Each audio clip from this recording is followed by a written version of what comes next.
उपस्थित महानुभावों, जीवन अनेक प्रकार का होता है। धार्मिक जीवन, पारिवारिक जीवन, लौकिक जीवन, राजनीति जीवन, ये 4 प्रकार का जीवन होता है। 4 प्रकार के जीवन में से हम अपने जीवन में कितने प्रकार का जीवन जीते हैं? 4 गतियां हैं, नरक, तिर्यंच, मनुष्य और देव।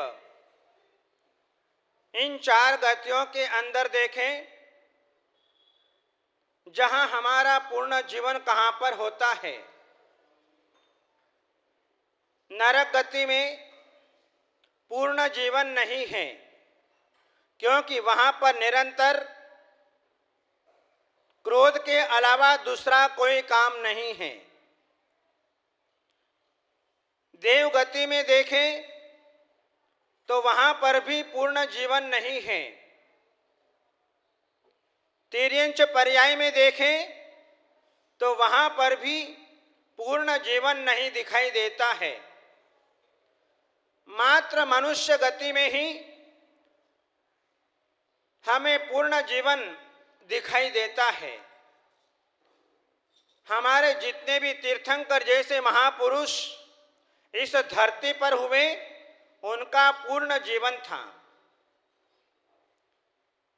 गृहस्थ की सोच है कि मैंने अपने जीवन के अंदर घर बसा लिया, 2-4 मकान बना लिए, जमीन जायदाद इकट्ठी कर ली, बेटे बेटियों को जन्म दे दिया, पोते पोतियों का घर के अंदर जन्म हो गया और जो है मरण को प्राप्त हो गए। उसका नाम पूर्ण जीवन नहीं है। पूर्ण जीवन जहां हम देखते हैं कि यदि व्यक्ति जन्म लेते ही यदि मां के गर्भ में मरण को प्राप्त हो जाता है, अकाल मरण को प्राप्त हो जाता है, जन्म लेते ही मरण को प्राप्त हो जाते हैं, 8-10 साल की उम्र में मरण को प्राप्त हो जाते हैं, 20, 25, 30, 40 वर्ष की उम्र में मरण को प्राप्त हो जाते हैं, उसका नाम भी पूर्ण जीवन नहीं है। सृष्टि के अंदर अकाल मरण करने वाले बहुत जीव हैं। यहाँ तक कि निगोदिया के अंदर रहने वाले जीव भी एक श्वास में 18 बार जन्म और मरण को प्राप्त करते रहते हैं, उनका भी अकाल मरण होता है। हमारे आचार्य भगवंतों ने अकाल मरण के साधन दिए, विष, वेदना, रक्तक्षय आदि जो हैं कारण दिए हैं। जहां अकाल मृत्यु से जीव मरण को प्राप्त हो जाता है, उनका भी जीवन पूर्ण जीवन नहीं कहलाता है। पूर्ण जीवन हम देखते हैं किसे माने? हमारे पास में बहुत पैसा हो गया, 2, 4, 5, 20, 25 करोड़ की प्रॉपर्टी हो गई, हमारे पास में जमीन जायदाद हो गया, क्या हमारा जीवन पूर्ण है? हमारा जीवन पूर्ण है? नहीं है।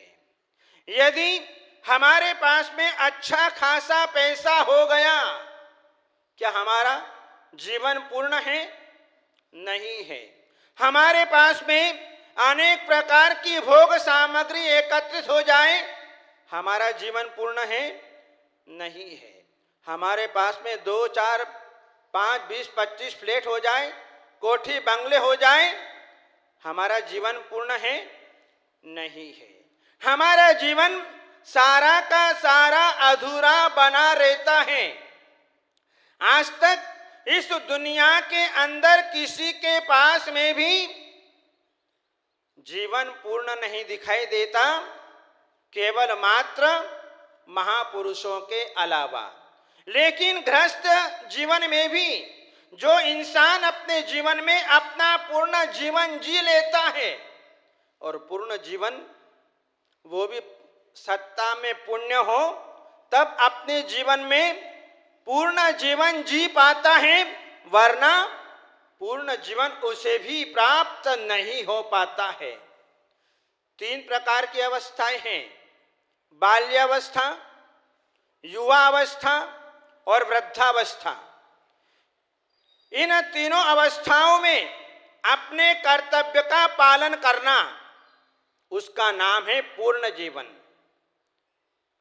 जहां बाल्यावस्था हमारी 8 वर्ष तक हुआ करती है। 8 वर्ष के पहले बालक के अंदर दिमाग का विकास नहीं हो पाता है, इसलिए 8 वर्ष तक उस बालक के द्वारा जो पाप और पुण्य किया जाता है, उसकी जवाबदारी माता पिता के ऊपर हुआ करती है। सारा पाप और पुण्य का फल उनके माता पिता को प्राप्त होता है। जहां 8 वर्ष तक हमारा बचपना रहता है, इसके बाद में 8 वर्ष से लेकर के 25 वर्ष तक का समय ऐसा समय होता है जहां बालक के साथ में कठोर व्यवहार किया जाता है, क्योंकि उस बालक के भविष्य का निर्माण करना है।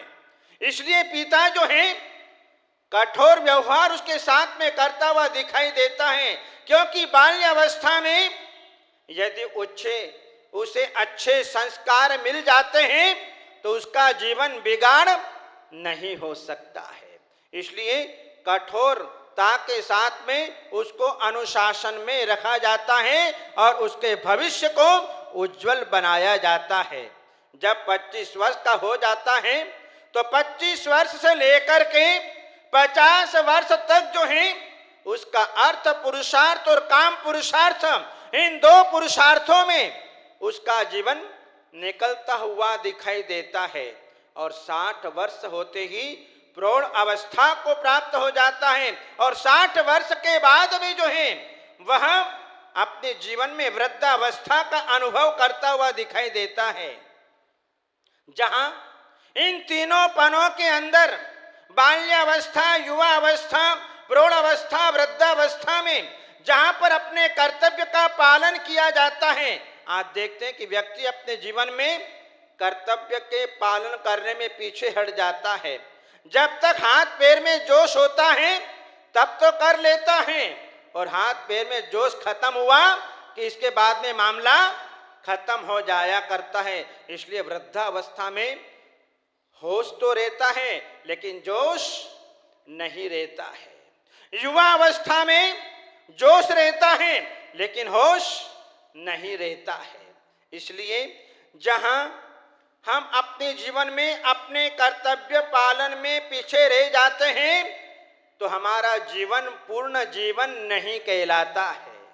पूर्ण जीवन जहां प्रारंभिक अवस्था में हमें अच्छे संस्कारों का मिलना, हमें अच्छे संस्कार मिल जाते हैं, परमात्मा के मंदिर में आना शुरू कर देते हैं, जहां पूजा पाठ आदि हम अपने जीवन में करते हुए दिखाई देते हैं, जहां पर दान देने की प्रवृत्ति, जहां पर तीर्थ वंदना, जहां पर अनेक प्रकार के धार्मिक अनुष्ठान अपने द्वारा संपन्न किए जाते हैं, और अंत में जाकर के धर्म को ग्रहण करना, संन्यासमय जीवन जीना। जैसे कि अभी वर्तमान में मुनि श्री क्षेमंकर सागर जी महाराज अपने जीवन को पूर्ण जीवन बिता करके आए। आज उन्होंने अपने जीवन को सफल कर लिया। जिन्होंने बाल्यावस्था, युवा अवस्था, वृद्धावस्था, तीनों अवस्थाओं का अनुभव करके अपने कर्तव्यों का पालन करके और अब जो है अंतिम क्षणों में संन्यास जीवन स्वीकार कर लिया, मुनि दीक्षा को प्राप्त कर लिया और समाधि मरण का मार्ग अपने जीवन के अंदर प्राप्त कर लिया। इसका नाम है पूर्ण जीवन। जहां क्षेमंकर सागर महाराज आए, जब से उनकी साधना शुरू हो गई, जहां एकांतर साधना, एक उपवास और एक आहार, और उस आहार में भी केवल मात्र पानी लेना, मुनक्का का पानी लेना, नमक ले लेना, जहां गिलास भर पानी जिनके पेट में जाता है, ऐसे आहार की चर्या जिनकी है, और आज जो है उनका जीवन पूर्ण जीवन है। जब तक हम अपने जीवन में धर्म साधना नहीं करते, संयम की साधना, संलेखना की साधना अपने जीवन में नहीं करते हैं, तब तक हमारा जीवन पूर्ण जीवन नहीं कहलाता है। हमारे 24 तीर्थंकरों में भी 19 तीर्थंकर पूर्ण जीवन बिता करके गए। भगवान आदिनाथ ने पूर्ण जीवन जिया, बाल्यावस्था को जिया, युवा अवस्था को जिया, वृद्धावस्था को जिया, पारिवारिक जीवन जिया, राजनीतिक जीवन जिया, लौकिक जीवन जिया, और अंत में जाकर के धर्म का जीवन जी लिया। एक कोटि पूर्व तक, कुछ कम काल तक आदिनाथ भगवान ने अपने जीवन को जिया, और जीवन में दिगंबर अवस्था को प्राप्त करके, जिन्होंने कर्मों को नष्ट करके केवल ज्ञान को प्राप्त करके मोक्ष को प्राप्त कर लिया, उन 19 तीर्थंकरों का जीवन पूर्ण जीवन था। इसका मतलब कि 5 तीर्थंकरों ने पूर्ण जीवन नहीं जिया, क्योंकि 5 तीर्थंकर तो बाल ब्रह्मचारी रह गए। कौन कौन से बाल ब्रह्मचारी तीर्थंकर 5 हैं? कौन कौन से? रमेश भैया, कौन कौन से हैं? पार्श्वनाथ भगवान, वासपूज्य भगवान, मल्लीनाथ भगवान, नेमिनाथ भगवान और महावीर भगवान, ये 5 तीर्थंकर बाल ब्रह्मचारी तीर्थंकर रहे। ये 5 तीर्थंकरों ने पूर्ण जीवन नहीं जिया, क्योंकि उन्होंने गृहस्थी बसाई नहीं।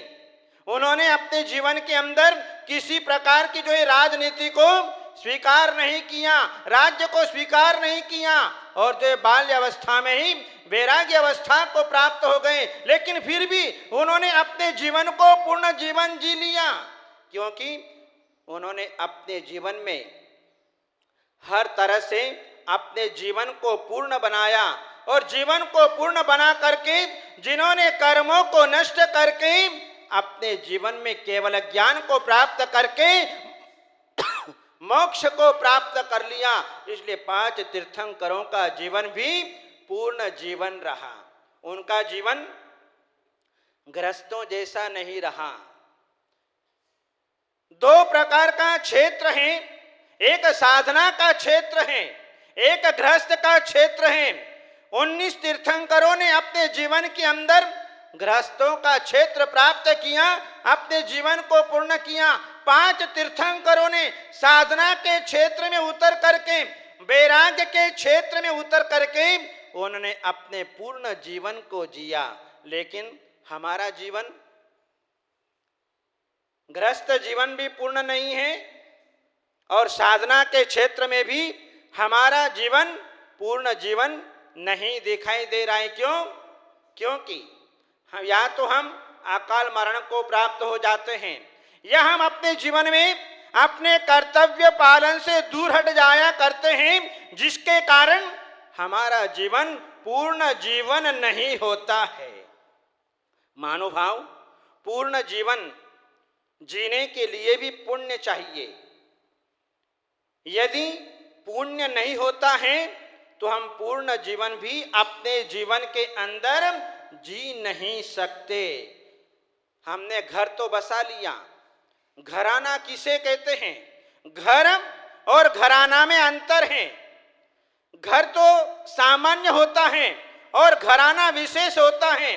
घराना उसे कहते हैं कि जहां हमें अपने जीवन में धर्म के संस्कार मिले, हमें अपने जीवन में दान देने का अवसर मिले, हमें अपने जीवन में परिवार कुटुंबी जनों का पालन पोषण करने का अवसर मिले, परोपकार, नाना प्रकार के लौकिक कार्य, जिसमें अनेक प्रकार के हॉस्टल, अनेक प्रकार के छात्रावास, अनेक प्रकार के शैक्षणिक संस्थाएं, अनेक प्रकार के जो हैं ना उपकार करने वाले जितने साधन हैं, उन साधनों का निर्माण करना, पंच कल्याणक प्रतिष्ठा महोत्सव करना, इंद्र बनना, और जो है अपने परिवार का संचालन करना, और जो है अंत में जाकर के समाधि पूर्वक मरण करना, उसका नाम है पूर्ण जीवन, उसका नाम है घराना।